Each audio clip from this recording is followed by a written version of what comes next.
Goeienaand luisteraar, dit is vandag die 1 Januarie 2026, soos Nuwejaarsdag.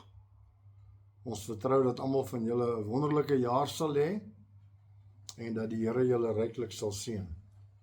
Kom ons bid net voordat ons aangaan. Getroue Here Jesus, ons dankie vir u woord wat hier by ons is. Ons wil dit baie graag bespreek. Dit is heerlik om te praat oor die woord van die Here. En dit sal lekker wees as die luisteraars insig kan kry en kan verstaan wat die bedoeling is en dat dit met die regte gesindheid ontvang sal word. Ek vra dit in die wonderlike naam van die Here Jesus Christus. Amen. So ek wil praat oor die woord Sabbat in die Ou Testament en dan dit wat parallel daarmee saamgaan in die Christendom oor die Sondag, wat die aanbiddingsdag is in die Christendom. Nou daar's nou baie te sê daaroor en ek wil nie teologies raak en uitbrei en dit so tegnies maak dat niemand verstaan waaroor dit gaan nie. Ons weet dat die Jode 'n Shabbat het, 'n Sabbat, en dit begin op Vrydag aand 6:00, dit hou aan tot Saterdag aand 6:00 en histories gebruik die Christene Sondag as die opstandingsdag, verstaan ons dit, en dan verstaan ons dit as die dag van die byeenkoms van die heiliges, volgens die grondlegging van die saak deur Paulus. Paulus het die saak fundeer, en die profeet van die Here het dit kom bevestig. Sondag is 'n dag wanneer ons bymekaar kom om die opstanding te herdenk en die Here te eer. En ons doen dit in groepsverband. Ons noem dit 'n gemeentebyeenkoms, ons noem dit 'n kerkdiens, en daar seker 'n klomp woorde wat jy daarvoor kan kry. Ek weet daar's honderde mense in Suid-Afrika wat by hulle huise is, wat vir een of ander rede nie dienste bywoon nie, en ek wil nie nou oor die onderwerp daaroor praat nie, dit is nie die plek daarvoor nie. Ek wil nou praat oor die bywoning op 'n Sondagoggend. So, ek kry my gedagte uit Nehemia 13. Nehemia is 'n ongemaklike profeet. Dis seker die man met die moeilikste geaardheid in die hele Bybel. Die profeet met die moeilikste geaardheid. Na Jeremia wat so baie gekla het, is Nehemia die man wat die moeilikste is. En hy is in ballingskap, die helfte van die volk, die Jode is in ballingskap in Babylonië en die Israeliete wat 'n ander groep is in ballingskap in Persië. En laterand is daar vermenging selfs van daai twee groepe, maar Nehemia ooreed koning Artasasta, is koning se naam, in Babylonië, dat hy graag die tempel wil gaan herbou in Jerusalem, en die koning gee hom geld en verlof en 'n begeleiding, en hy sê, gaan herbou julle tempel. As hy by die tempel kom, as hy by Jerusalem kom, dan sien hy maar hier is 'n gehandeldrywery op 'n Saterdag, op die Sabbat.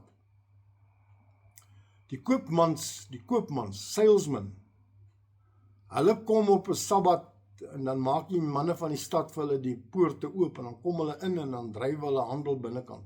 Dit klink amper na die storie van die Here Jesus wat die tempel skoonmaak. En hy verbied hulle om dit te doen en dan slaap hulle voor die stadspoorte en dan verbied hy hulle verder om dit te doen. En hy gebruik die woorde, as julle nie luister nie, dan gaan ek uitkom en dan gaan ek julle kom aanval. Ek gaan julle kom aanrand, ek gaan julle seermaak. En van daai dag af toe slaap hulle lieweste nie meer dan nie, hulle is eintlik maar bang vir die profeet. Maar dis hoe sterk hy voel oor die Sabbat. Ek wil by daai punt uitkom. Nou sê hy vir my, ja, maar ons is onder die genade, broer Wynand. Ag, ek weet dit so goed. Ek ken die redenasies al so goed. Ek het al deur hulle almal gewerk. En die feit van die saak bly dat Sondagoggend is 'n byeenkomsdag vir die kinders van die Here.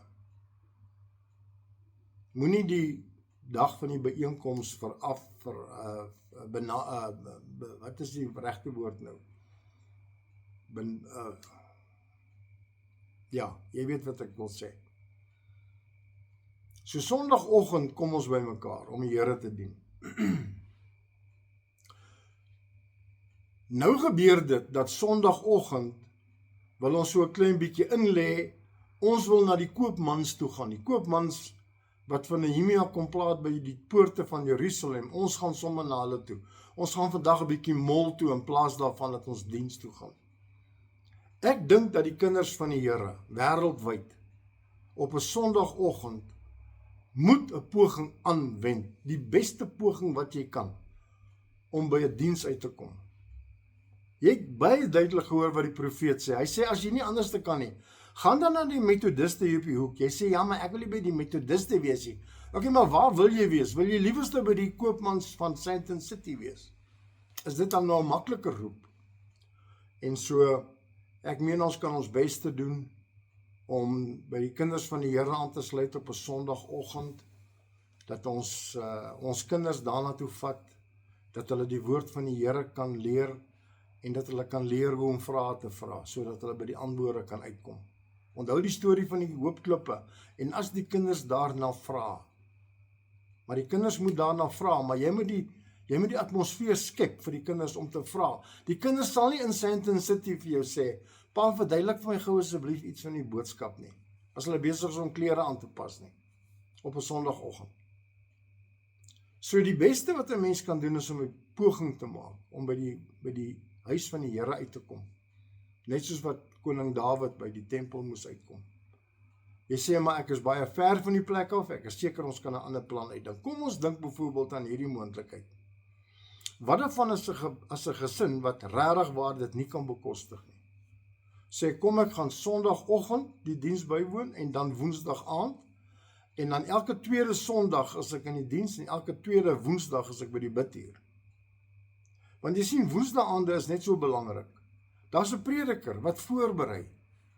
Hy berei voor, sodat hy met iemand kan praat, maar die enigste mense met wie hy kan praat partykeer, is die paar mense wat eintlik maar die diens in die gang hou.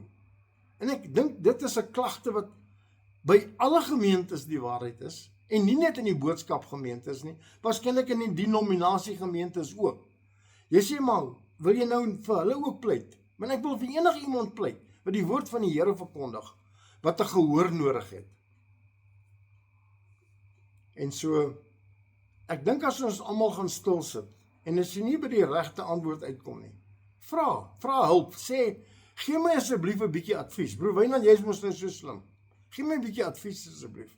Help my, wat moet ek maak? Hoe kan ek maak om Sondagoggend die Here te eer en Woensdag aand ondersteuning te gee aan die saak? Die Sabbat is 'n rusdag. Dit is wat Sabbat beteken.